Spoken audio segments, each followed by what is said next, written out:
दिलों में प्यार की खुशबू तो होठों पर दुआ रखना, इमाम वक्त से एक रिश्ता इश्को वफा रखना, इमाम वक्त से एक रिश्ता इश्को वफा रखना। ছোট্ট বন্ধুরা, আসসালামু আলাইকুম ওয়া রাহমাতুল্লাহি ওয়া বারাকাতুহু। আশা করি তোমরা সবাই আল্লাহ তাআলার ফজলে ভালো আছো।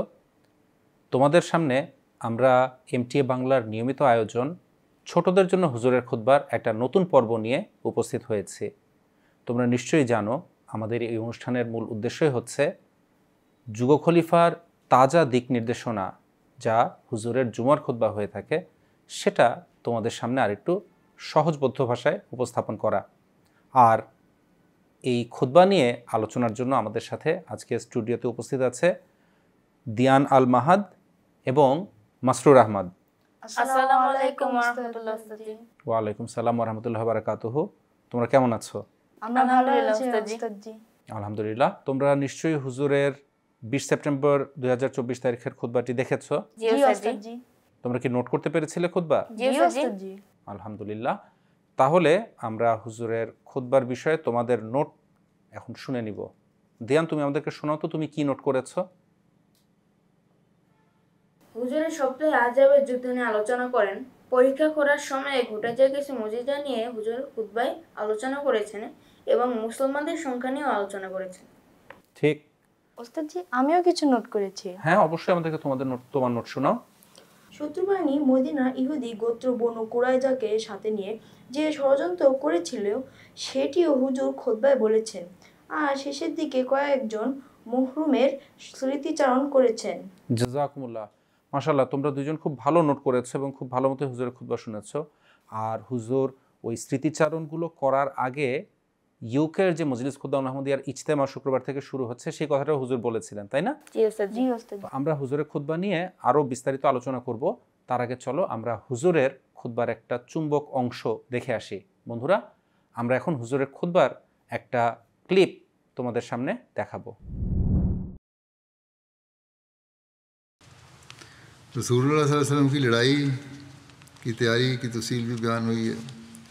मज़ीद इसमें लिखा है कि रवायात के मुताबिक अबू सुफियान के लश्कर की आमद से 3 दिन कबल खंदक तैयार हो चुकी थी।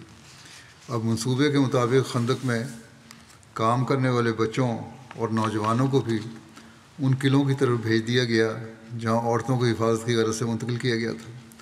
अलबत्ता जिनकी उम्र 15 साल थी उनको इजाज़त दी गई कि चाहें तो यहाँ रहें, चाहें तो वापस किलों में चले जाएं।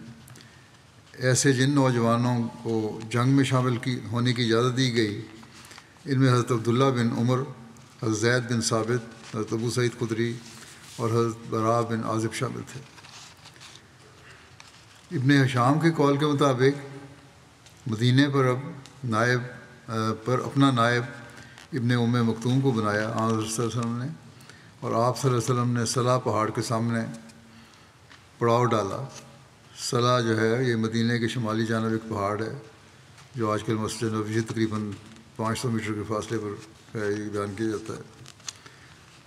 इस पहाड़ को अपने पीछे रखा और खंदक को सामने रखा और आप सल्लल्लाहु अलैहि वसल्लम का लश्कर भी वहाँ था और आप सल्लल्लाहु अलैहि वसल्लम के लिए चमड़े का खेमा लगाया गया। मुहाजिरीन का झंडा हज़रत ज़ैद बिन हारिसा को और अंसार का झंडा हज़रत साद बिन उबादा को दिया गया। বন্ধুরা, আমরা দেখে নিলাম হুজুরের খুতবার একটা ছোট্ট ক্লিপ। তোমরা কিন্তু সবসময় মনে রাখবে হুজুরের সম্পূর্ণ খুতবা শোনার কখনোই কোনো বিকল্প নেই। আবার আমরা ফিরে আসছি স্টুডিওতে আলোচনা নিয়ে। মাসরুর, হুজুর তো খুতবায় বেশ কয়েকটা মুজিজার ঘটনা বলেছেন যেগুলো আযাবের যুদ্ধের সময় ঘটেছিল, তাই না? তুমি কি আমাদের এরকম কোনো একটা মুজিজার ঘটনা শোনাতে পারবে? জি ওস্তাদজি। একজন ছোট মেয়ে তার বাবা ও মামার জন্য অল্প কিছু খেজুর নিয়ে যাচ্ছিলেন। মহানবী সাল্লাল্লাহু আলাইহি সাল্লাম সেই খেজুরগুলো নিয়ে কাপড়ে দিয়ে ঢেকে সবাইকে খাওয়ার জন্য ডাকেন। সবাই খাওয়ার পরও আরও খেজুর উপচে পড়েছিল। একদম ঠিক বলেছ। এটা কিন্তু অসাধারণ একটা মুজিজার ঘটনা। আমরা গত সপ্তাহের খুতবায় অর্থাৎ 13ই সেপ্টেম্বরের খুতবায় কিন্তু আমরা শুনেছিলাম হুজুর বলছিলেন যে একজন সাহাবী তিনি অল্প একটু ছাগলের মাংস আর জবের আটার ব্যবস্থা করেছিলেন রাসূলুল্লাহ সাল্লাল্লাহু আলাইহি ওয়াসাল্লামের জন্য। আর সেই খাবারেই রাসূলুল্লাহ সাল্লাল্লাহু আলাইহি ওয়াসাল্লাম তার মুখের লালা মিশিয়ে যেই দোয়া করেছিলেন, তার ফলে হাজারের উপর মানুষ যারা পরীক্ষা খুঁজছিলেন তারা সবাই পরিতৃপ্ত হয়ে খেতে পেরেছিলেন, তৃপ্তি সহকারে খেতে পেরেছিলেন। আর এই ঘটনাটা যেটা তুমি মাত্র বললে, হুজুর এই সপ্তাহের খুতবায় বলেছেন, হযরত আমরা বিনতে রওয়াহা রাদিয়াল্লাহু আনহা একজন সাহাবিয়া ছিলেন এবং তিনি আরেকজন প্রসিদ্ধ সাহাবী হযরত আব্দুল্লাহ বিন রওয়াহার বোন ছিলেন। তিনি তার মেয়ের হাতে অল্প কয়েকটা খেজুর দিয়ে বলেছিলেন যে, যাও মা, এটা নিয়ে তোমার বাবা আর মামাকে দিয়ে এসো। ওই ছোট্ট মুসলিম মেয়ে শিশু, বা তিনিও সাহাবিয়াই ছিলেন, সেই ছোট্ট সাহাবিয়া, তিনি যখন যাচ্ছিলেন তখন রাসূলুল্লাহ সাল্লাল্লাহু আলাইহি ওয়াসাল্লাম তাকে দেখতে পেয়ে কাছে ডাকলেন যে, মা তুমি কোথায় যাচ্ছ? বললেন যে, আমি এই খেজুরগুলো নিয়ে আমার বাবা আর মামাকে দিতে যাচ্ছি। তো রাসূলুল্লাহ সাল্লাল্লাহু আলাইহি ওয়াসাল্লাম বললেন, এটা আমার কাছে দাও। বলে তিনি একটা কাপড়ের উপর খেজুরগুলো রাখলেন আর আরেকটা কাপড় দিয়ে খেজুরগুলোকে ঢেকে দিলেন। আর এরপর সেটার বরকতের জন্য দোয়া করলেন। সাহাবীরা বলেছেন যে কাপড়ের তল থেকে পুরো খন্দক যারা খুঁড়ছিলেন সবাইকে ডাকা হলো, তারা সবাই এসে খেজুর খাচ্ছেন, কাপড় দিয়ে ঢাকা, আর তল থেকে উপচে পড়ছে খেজুর, অর্থাৎ খালি বেড়েই যাচ্ছে বেড়েই যাচ্ছে, সবাই খাচ্ছেন, সবাই পেট ভরে খাওয়ার পরও অনেক খেজুর সেখানে রয়ে গিয়েছিল। এটা একটা আশ্চর্য মুজিজার ঘটনা ছিল। দিয়ান, তুমি কি আমাদেরকে এরকম আরেকটা ঘটনা বলতে পারো যেটা হুজুর খুতবায় বলেছেন? জি উস্তাদজি। একজন মহিলা সাহাবী এক বাটি হাইস পাঠিয়েছিলেন মহানবী সাল্লাল্লাহু আলাইহি সাল্লামের জন্য। মহানবী সাল্লাল্লাহু আলাইহি সাল্লাম পরীক্ষা খননকারী সবাইকে সেটি খেতে দেন। সবাই তৃপ্তির সাথে খাওয়ার পরও পুরো খাবার রয়ে গিয়েছিল। একদম ঠিক বলেছ। এই ঘটনাটাও কিন্তু খাবারে বরকত হওয়ার অলৌকিক ঘটনাগুলোর মধ্যে, মুজিজাগুলোর মধ্যে আরেকটা। আর হুজুর এই ঘটনাগুলো উল্লেখ করার পর হযরত মসিহে মাউদ আলাইহিস সালামের একটা উদ্ধৃতি খুতবায় তুলে ধরেছেন। আর মসিহে মাউদ আলাইহিস সালাম যে কথাটা বলেছেন তার সারসংক্ষেপ হচ্ছে, মহানবী সাল্লাল্লাহু আলাইহি সাল্লামের মাধ্যমে আল্লাহ তাআলা এমন সব অলৌকিক বিষয় দেখিয়েছেন যেগুলো বিভিন্ন সময়ে সরাসরি হয়তো রাসূলুল্লাহ সাল্লাল্লাহু আলাইহি ওয়াসাল্লাম ওই মুহূর্তে দোয়া করেননি, কিন্তু আল্লাহ তাআলার যেই সাহায্য এবং সমর্থন, একটা ঐশী ব্যাপার হযরত মুহাম্মদ রাসূলুল্লাহ সাল্লাল্লাহু আলাইহি ওয়াসাল্লামের মধ্যে সৃষ্টি হয়ে গিয়েছিল আল্লাহ তাআলার ভালোবাসার কারণে, আল্লাহ তাআলার মাঝে বিলীন হয়ে যাওয়ার কারণে। সেটার কারণে এই রকম ঘটনা অনেকবার ঘটেছে। এবং মুসলিম আলাইহিস সালাম উদাহরণ দিয়ে বলেছেন, কখনো খাবারে বরকত হয়ে গিয়েছে, কখনো বা রাসূলুল্লাহ সাল্লাল্লাহু আলাইহি ওয়াসাল্লাম বদরের যুদ্ধের সময় হয়েছে এরকম যে এক মুঠো বালি নিয়ে সেটা ছুঁড়ে মেরেছেন, আর সেই বালি বা ধুলো গিয়ে সব কাফেরদের চোখে পড়েছে এবং তাদের চোখে ঝাপসা দেখছিল, তারা ঠিকমতো দেখতে পাচ্ছিল না। কখনো কোনো সাহাবীর যুদ্ধক্ষেত্রে ভয়াবহ আহত হয়েছেন এবং তার চোখ খুলে, চোখের যে অক্ষিকোটর থাকে, চোখের অক্ষিকোটর ভিতর থেকে আইবল বের হয়ে বাইরে চলে এসেছে। রাসূলুল্লাহ সাল্লাল্লাহু আলাইহি ওয়াসাল্লাম হাতে নিয়ে সেই চোখটা আবার ভিতরে রেখেছেন, নিজের মুখের পবিত্র লালা সেখানে লাগিয়ে দিয়েছেন, আর তার চোখ ভালো হয়ে গিয়েছে।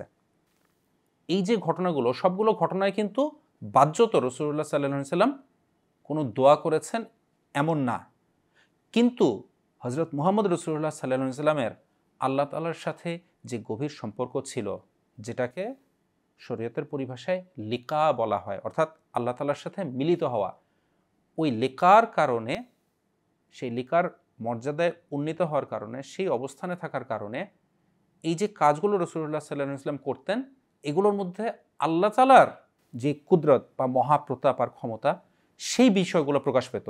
কারণ কোনো সাধারণ মানুষের পক্ষে তো এগুলো করা সম্ভব না, একমাত্র আল্লাহ তাআলার পক্ষে করা সম্ভব। তো এই যে ঘটনাগুলো ঘটতো, এটা আল্লাহ তাআলার ঐশী গুণের একটা বিকাশ ছিল। তো দিয়ান, তুমি কি আমাদেরকে বলতে পারো এই যে হাইস খাবারটার কথা তুমি বললে, এটা কিভাবে বানায়? জি উস্তাদজি, এই খাবারটি খেজুর, ঘি এবং পনির দিয়ে বানানো হয়। একদম ঠিক বলেছ। এটা আরবের খুব ট্র্যাডিশনাল বা ঐতিহ্যবাহী একটি ডিশ ছিল, যেটা খেজুর, ঘি আর পনির দিয়ে বানানো হতো। বন্ধুরা, আমরা এখন হুজুরের তাহরিককৃত একটি দোয়া আমাদের একজন ছোট্ট বন্ধুর কাছে শুনে আসব। আমাদের প্রিয় হুজুর আমাদেরকে যেই দোয়াগুলো তাহরিক করেছেন তার মধ্যে একটি দোয়া হচ্ছে, আল্লাহুম্মা ইন্না নাজআলুকা ফি নুহুরিহিম ওয়া নাউযু বিকা মিন শুরুরিহিম। অর্থ, হে আল্লাহ, নিশ্চয়ই আমরা তোমাকে তাদের অন্তরে ঢালস্বরূপ রাখছি এবং তাদের অনিষ্ট থেকে তোমার আশ্রয় প্রার্থনা করছি। ধন্যবাদ খুদে বন্ধু তাহরিমকে হুজুরের এই দোয়াটি আমাদেরকে সুন্দরভাবে পড়ে শোনানোর জন্য। বন্ধুরা, এই দোয়াটি হুজুর আমাদের বাংলাদেশ জামাতের জন্য, যেহেতু আমাদের আগামী বছর জলসার শতবর্ষ হতে যাচ্ছে, বিশেষভাবে আমাদের জন্য তাহরিক করেছেন যেন আমরা এই দোয়াটি বেশি বেশি পড়ি। আবারও ফিরে আসছি আমাদের স্টুডিও আলোচনায়। আচ্ছা মাসরুর, তোমার কি মনে আছে হুজুর খুতবায় মোমেন এবং মুনাফিকদের ব্যাপারে কিছু বলেছিলেন? তুমি কি এটা মনে করতে পারো? জি ওস্তাদ জি। বলো তো হুজুর কি বলেছিলেন? যারা মুনাফিক ছিলেন তারা অল্প কিছু কাজ করে চলে যেতেন, মহানবী সাল্লাল্লাহু আলাইহি ওয়াসাল্লামের অনুমতিও নিতেন না। এবং যারা মুমিন ছিলেন তাদের কোনো জরুরি কাজ হলে মহানবী সাল্লাল্লাহু আলাইহি ওয়াসাল্লামের অনুমতি নিতেন এবং কাজ শেষে তাড়াতাড়ি ফিরেও আসতেন। খুব ভালো একটা কথা বলেছো। এই বিষয়টা হুজুর খুতবায় বলেছেন এবং এটার মধ্যে আমাদের সবার জন্য খুব ভালো একটা শিক্ষণীয় বিষয় আছে। কি শিক্ষা ওস্তাদ জি? শিক্ষাটা হচ্ছে, যখন আমাদের জামাতের কোনো প্রোগ্রাম হয়, কোনো অনুষ্ঠান থাকে, সেটা হতে পারে কোনো খুদ্দামের মিটিং বা আতফালের মিটিং কিংবা জামাতি কোনো মিটিং অথবা আমাদের ওয়াকারে আমল বা অন্য কোনো অনুষ্ঠান, যখনই এই অনুষ্ঠানগুলো হয় তখন আমাদের অবশ্যই কর্তৃপক্ষের অনুমতি নিয়ে, হতে পারে সদর সাহেবের অনুমতি নিয়ে বা কায়েদ সাহেবের অনুমতি নিয়ে, আমির সাহেবের অনুমতি নিয়ে, প্রেসিডেন্ট সাহেবের অনুমতি নিয়ে তারপর যাওয়া উচিত। কাজ তো মানুষের থাকতেই পারে। দেখো, যারা মুমিন মুসলমান ছিলেন তাদেরও অনেক কাজ থাকতো, ব্যস্ততা থাকতো। তারা কি করতেন? রাসূলুল্লাহ সাল্লাল্লাহু আলাইহি ওয়াসাল্লামের কাছ থেকে অনুমতি নিতেন এবং অনুমতি নেওয়ার কারণেই তারা কি করতেন, যত তাড়াতাড়ি কাজটা শেষ হতো আবারও পরীক্ষা খোঁড়ার কাজে এসে যোগ দিতেন। আর মুনাফিকরা, যারা দুষ্ট ছিল, যাদের ইসলামের প্রতি কোনো ভালোবাসা ছিল না, কোনো আন্তরিকতা ছিল না, তারা ফাঁকি দেওয়ার চেষ্টা করতো, ফাঁকিবাজি করতো এবং রাসূলুল্লাহ সাল্লাল্লাহু আলাইহি ওয়াসাল্লামকে জানাতো না। ওরা মনে করতো আমরা চুপচাপ চলে যাই, আমরা যে কাজে ফাঁকি দিচ্ছি কেউ টের পাবে না। এভাবে করে তারা কাজে ফাঁকি দিয়ে বাড়িতে গিয়ে বসে থাকতো। আচ্ছা দিয়ান, তুমি কি আমাদেরকে বলতে পারো এই আহজাবের যুদ্ধে মুসলমানদের সৈন্য সংখ্যা কত ছিল? খুতবায় তো হুজুর বলেছেন এটা নিয়ে অনেক মতভেদ ছিল। কোন রেওয়াতে আছে 700 জন, আবার কোন রেওয়াতে আছে 1200 জন, আবার কোথাও 3000 জন বলা হয়েছে। ওস্তাদ জি, মুসলমানদের সংখ্যা নিয়ে রেওয়াতগুলোতে এতটা গরমিল কেন? মাসরুর, তুমি খুব সুন্দর একটা প্রশ্ন করেছো। হ্যাঁ, এই প্রশ্নটা আসা স্বাভাবিক যে মুসলমানদের সংখ্যা নিয়ে মুসলমান ইতিহাসবিদদেরই এত মতানৈক্য কেন, মতের এত ভিন্নতা কেন? আর সংখ্যাগুলোর মধ্যে পার্থক্য তো কম না, অনেক। কেউ বলছেন 700 জন, কেউ বলেছেন 900 জন, কেউ বলেছেন 1200 জন, কেউ 2000, কেউ 3000, এরকম সংখ্যা বলছেন। এই যে বিভ্রাট, এই যে তথ্য নিয়ে একটা সন্দেহ, এবং স্বাভাবিকভাবেই কেউ কেউ মনে করতে পারে হয়তো কেউ সঠিক সংখ্যা বলছেন আর অন্যরা ভুল বলছেন। কিন্তু হযরত মুসলিম মাউদ রাদিয়াল্লাহু আনহু, যিনি আহমদিয়া জামাতের দ্বিতীয় খলিফা ছিলেন, তিনি এই বিষয়টার খুব সুন্দর একটা সমাধান দিয়েছেন এবং এই বর্ণনাগুলোর মধ্যে একটা সামঞ্জস্য, অর্থাৎ সবগুলোকে ঠিক করে দেখিয়েছেন। অর্থাৎ কোনো বর্ণনাই ভুল না, সঠিক। কিভাবে? হযরত মুসলিম মাউদ রাদিয়াল্লাহু আনহু বলেছেন, যুদ্ধের আসলে 3টা ধাপ বা 3টা পর্যায় ছিল। একটা পর্যায় ছিল যখন পরীক্ষা খোঁড়া হচ্ছিল। গর্ত খুঁড়তে সবাই অংশ নিতে পারে। কিভাবে পারে? যারা ছোট তারা তো আর গর্ত খুঁড়তে পারবে না, বড়রা গর্ত খুঁড়বে আর ছোটরা, বড়দের সাথে সাথে ছোটরাও সেই খোঁড়া মাটিগুলো দূরে অন্য স্থানে নিয়ে ফেলে আসবে। এই কাজের সময়ে অনেক ছোট শিশু, এমনকি মহিলারাও, নারী সাহাবীরাও অংশ নিয়েছেন। তো এর ফলে তখন সংখ্যাটা অনেক বেড়ে গিয়েছিল, প্রায় 2000 বা 3000-এর কাছাকাছি হয়ে গিয়েছিল। যিনি বলেছেন যে 3000 ছিল সংখ্যা, হয়তো সেই সময়ের সংখ্যা বলেছেন। আবার একটা পর্যায়ে যখন পরীক্ষা খোঁড়া হয়ে গেল, তখন সেই যারা ছোট শিশু ছিল আর অধিকাংশ মহিলা, তারা তো একটা দুর্গে আশ্রয় নিয়েছিলেন, একাধিক দুর্গে আশ্রয় নিয়েছিলেন। রাসূলুল্লাহ সাল্লাল্লাহু আলাইহি ওয়াসাল্লাম কী করলেন? 15 বছরের ছোট যারা ছিল তাদের সবাইকে ফেরত চলে যেতে বললেন। তারা সবাই চলে গেল। আর 15 বছরের যাদের বয়স ছিল তাদেরকে অনুমতি দিলেন, তোমরা চাইলে থাকতেও পারো, দুর্গেও চলে যেতে পারো। তো ওই 15 বছর বয়সীদের মধ্যে কয়েকজন থেকে গিয়েছিলেন, যাদের মধ্যে অন্যতম ছিলেন হযরত আব্দুল্লাহ বিন ওমর রাদিয়াল্লাহু আনহু কিংবা যায়েদ বিন সাবিত রাদিয়াল্লাহু আনহু। আর এর পরে যখন যুদ্ধ শুরু হতে যাচ্ছে, যুদ্ধ শুরু হলো, ওই সময়ে মুসলমানদের সংখ্যা 1200-র মতো। আর এই 1200 সংখ্যাটাও সঠিক। কিভাবে করে? মাত্র 2 বছর আগে হয়েছিল উহুদের যুদ্ধ। আর উহুদের যুদ্ধের সময়ে মুনাফিকরা যখন মুসলমান বাহিনী থেকে চলে যায় তখন মাত্র 700 মুসলমান সৈন্য বাকি ছিলেন। তাহলে এই মাত্র 2 বছরে কিছুটা সংখ্যা বেড়েছে মুসলমানদের। আর এই কারণে 700-র চেয়ে একটু বেশি 1200 জন মুসলমান যুদ্ধের সময়, অর্থাৎ যারা জোয়ান শক্ত সমর্থ, তারা যুদ্ধে অংশ নিয়েছিলেন। বুঝতে পারছো ব্যাপারটা? জি ওস্তাদ জি। আর আরও একটা স্টেজ ছিল, তৃতীয় একটা পর্যায়ে ছিল, বনু কুরাইজা নামের একটা ইহুদি গোত্র যখন মুসলমানদের সাথে বিশ্বাসঘাতকতা করে এবং আক্রমণের প্রস্তুতি নেয়, তখন 2 জন সাহাবীর নেতৃত্বে রাসূলুল্লাহ সাল্লাল্লাহু আলাইহি ওয়াসাল্লাম 500 জন সাহাবীকে, একজনের নেতৃত্বে 200 আর হযরত যায়েদ বিন হারসা আরেকজন সাহাবী, তার নেতৃত্বে 300 মুসলমানকে পাঠিয়ে দিলেন মদিনার আরও 2টা প্রান্তে পাহারা দেওয়ার জন্য। তো তখন 1200 থেকে মুসলমানদের সংখ্যা কমে হয়ে গেল 700। অর্থাৎ ইতিহাসবিদরা যা যা বর্ণনা করেছেন সবগুলো বর্ণনাই সঠিক, তবে এই সংখ্যাগুলো ভিন্ন ভিন্ন সময়ের। আর মাসরুর যে প্রশ্ন করছিলে যে সংখ্যা নিয়ে এত মতভেদ কেন, ভিন্নতা কেন, এই কারণে এই ভিন্নতাটা সৃষ্টি হয়েছে। আসলে কথা একটাও ভুল না, সবগুলো কথাই সঠিক ছিল। জি ওস্তাদ জি। আচ্ছা, খুতবায় হুজুর একজন ইহুদি নেতার নাম বলেছেন যে মুসলমানদের সাথে বিশ্বাসঘাতকতা করেছিল। তোমরা কি তার নাম বলতে পারো কেউ? কাব বিন আসাদ। ঠিক বলেছ, কাব বিন আসাদ। দিয়ান, তুমি বলতে পারো কাব বিন আসাদ কোন গোত্রের লোক ছিল? বনু কুরাইজা। ঠিক বলেছ দিয়ান। এই বনু কুরাইজার নেতা কাব বিন আসাদ, সে মুসলমানদের সাথে একটা ভয়ঙ্কর বিশ্বাসঘাতকতা করেছিল। তাদের সাথে রাসূলুল্লাহ সাল্লাল্লাহু আলাইহি ওয়াসাল্লামের সন্ধি চুক্তি ছিল এবং তারা মদিনার বাইরের কোনো শত্রুকে মুসলমানদের বিরুদ্ধে সাহায্য করার কথা না। এবং বনু কুরাইজার যে দুর্গগুলো ছিল ওই পাশটা মুসলমানদের জন্য নিরাপদ ছিল।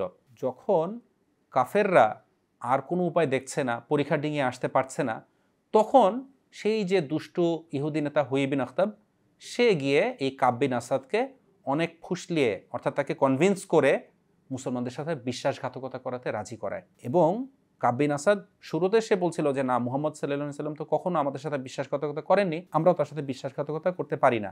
কিন্তু এক পর্যায়ে গিয়ে সে হুয়াই বিন আখতাবের কথা মেনে যায় এবং মুসলমানদের বিরুদ্ধে কাফেরদের ষড়যন্ত্রের অংশ হয়ে যায়। তো যখন এই কাব বিন আসাদ, বনু কুরাইজার নেতা, সে বিশ্বাসঘাতকতার সিদ্ধান্ত নিল আর এই বিষয়টা রাসূলুল্লাহ সাল্লাল্লাহু আলাইহি ওয়াসাল্লাম জানতে পারলেন, তখন তিনি 2 জন বিশেষ সাহাবীকে ঘটনার সত্যতা যাচাই করার জন্য পাঠালেন যে আসলেই কি কাব বিশ্বাসঘাতকতা করছে নাকি এটা একটা গুজব। এর রেশ ধরেই তোমাদের কাছে আমার এখন আজকের কুইজ বা কুইজের প্রশ্ন, সেটা হচ্ছে রাসূলুল্লাহ সাল্লাল্লাহু আলাইহি ওয়াসাল্লাম কোন 2 জন সাহাবীকে এই বিষয়ের সত্যতা যাচাই করার জন্য পাঠিয়েছিলেন? আচ্ছা ওস্তাদ জি, এবার কি কোনো অপশন নাই? অপশন আমি দিব না, তোমাদেরকে আমি চিন্তা করার জন্য সময় দিচ্ছি। আর এই ফাঁকে আমরা আমাদের অন্য বন্ধুদের পাঠানো যে ভিডিও বার্তাগুলো সেগুলো শুনে আসছি, শুনে এসে তোমাদের কাছ থেকে আমি উত্তর নিব। বন্ধুরা চলো এখন আমরা তোমাদের পাঠানো ভিডিও বার্তাগুলো দেখে আসি। গত শুক্রবার হুজুর বলেন, আবু সুফিয়ানের নেতৃত্বে মক্কার কুরাইশ এবং অন্যান্য গোত্রের সেনাদল মদিনায় পৌঁছে এবং মদিনার চতুর্দিকে তারা তাঁবু স্থাপন করে বা শিবির স্থাপন করে। এর বিস্তারিত বিবরণ হযরত মির্জা বশিরউদ্দিন সাহেব রাদিয়াল্লাহু তাআলা আনহু উল্লেখ করেছেন। হুজুর আইদাল্লাহু তাআলা বেনাসিল আজিজ গত জুমার খুতবার শেষের দিকে বলেন, পূর্বে যে সব দোয়া ও দুরূদ পাঠের তাহরিক করেছি সেগুলো নিয়মিত পাঠ করতে থাকুন। গত খুতবায় হুজুর আহজাবের যুদ্ধের খেজুর বরকতের ঘটনা উল্লেখ করেন। সবশেষে হুজুর 4 জন প্রয়াত ব্যক্তির স্মৃতিচারণ করেন। গত জুমা খুতবায় আমাদের প্রিয় হুজুর বলেছেন, রাসূল সাল্লাল্লাহু আলাইহি ওয়াসাল্লাম অল্প কিছু খেজুর দিয়ে খননকারীদের খাইয়েছিলেন। একটি অলৌকিক ঘটনা, একমাত্র মহান আল্লাহ তাআলাই পারেন শূন্য থেকে সবকিছু সৃষ্টি করতেন। ছোট্ট বন্ধুরা, আমরা এতক্ষণ দেখছিলাম তোমাদের পাঠানো ভিডিও বার্তাগুলো। আমাদের এই অনুষ্ঠান তখনই সফল হবে যখন তোমরা হুজুরের খুতবা মনোযোগের সাথে শুনবে আর হুজুরের খুতবা থেকে ভালো লাগা অংশটুকু বা কোনো একটা আকর্ষণীয় অংশ ভিডিও বার্তা হিসেবে আমাদেরকে পাঠাবে। তো মাসরুর আর দিয়ান, আমরা আবার তোমাদের কাছে ফিরে আসলাম। তোমরা কি মনে করতে পেরেছো? জি ওস্তাদ জি, হযরত সাদ বিন মুআজ এবং হযরত সাদ বিন উবাদা। ঠিক বলেছো, রাদিয়াল্লাহু আনহুমা। তোমরা যদি খুতবা মনোযোগ দিয়ে শোনো, অবশ্যই তোমাদের এই ব্যাপারগুলো জানার কথা। তো আমরা আশা করব আমাদের বন্ধুরাও তাদের জন্য যেই কুইজ থাকবে বা খুতবার যেই পয়েন্টগুলো থাকবে এগুলো তারাও জানবে। আমরা আশা করি বন্ধুরাও শুনবে। আর আমাদের যারা দর্শক বন্ধু রয়েছে, তোমাদের জন্য কিন্তু আমাদের একটা কুইজ রয়েছে। তোমাদের জন্য কুইজ হচ্ছে, হযরত রাসূলুল্লাহ সাল্লাল্লাহু আলাইহি সাল্লাম যখন খন্দক বা পরীক্ষার কাছে যান, তখন কাকে মদিনার আমির হিসেবে নিযুক্ত করে যান? তোমরা এই প্রশ্নের উত্তর আমাদেরকে হোয়াটসঅ্যাপে পাঠাতে পারো অথবা ইমেলেও পাঠাতে পারো। আমাদেরকে ইমেল পাঠানোর ঠিকানা হচ্ছে fs4kids@mtabangla.tv, আর আমাদের হোয়াটসঅ্যাপ নাম্বার হচ্ছে 01799900026। এই একই নম্বরে তোমরা আমাদেরকে তোমাদের ভিডিও বার্তাগুলোও পাঠাতে পারো। আর গত সপ্তাহে তোমাদের জন্য যে কুইজ ছিল সেটার উত্তর এখন আমরা তোমাদেরকে দিয়ে দিচ্ছি। গত সপ্তাহে আমাদের দর্শক বন্ধুদের জন্য কি কুইজ ছিল তোমাদের কি মনে আছে? জি ওস্তাদ জি। কি ছিল বলো তো? আহলে বাইত শব্দের অর্থ কি? হ্যাঁ, আহলে বাইত শব্দের অর্থ হচ্ছে রাসূলুল্লাহ সাল্লাল্লাহু আলাইহি সাল্লামের বংশধর বা তার পরিবারের সদস্য। তো তোমাদেরও এটা জানা হয়ে গেল, আর আমাদের যারা দর্শক বন্ধু রয়েছে তাদেরও এটা জানা হয়ে গেল। জি ওস্তাদ জি। তো মাসরুর আর দিয়ান, তোমাদেরকে অনেক ধন্যবাদ। তোমরা আজকে আমাদেরকে স্টুডিওতে কষ্ট করে অনেক সময় দিয়েছো। আর দর্শক বন্ধু যারা আমাদের অনুষ্ঠান দেখছো নিয়মিত, তোমাদেরকে অনেক ধন্যবাদ। আর তোমাদের জন্য আগাম ধন্যবাদ যারা আমাদেরকে ভিডিও বার্তা এবং কুইজের উত্তর পাঠাবে। তাহলে আমাদের আজকের অনুষ্ঠান আমরা এখানেই শেষ করি। আসসালামু আলাইকুম ওয়া রাহমাতুল্লাহি ওয়া বারাকাতুহু। दिलों में प्यार की खुशबू तो होठों पर दुआ रखना, इमाम वक्त से एक रिश्ता इश्क वफा रखना, इमाम वक्त से एक रिश्ता इश्क वफा रखना।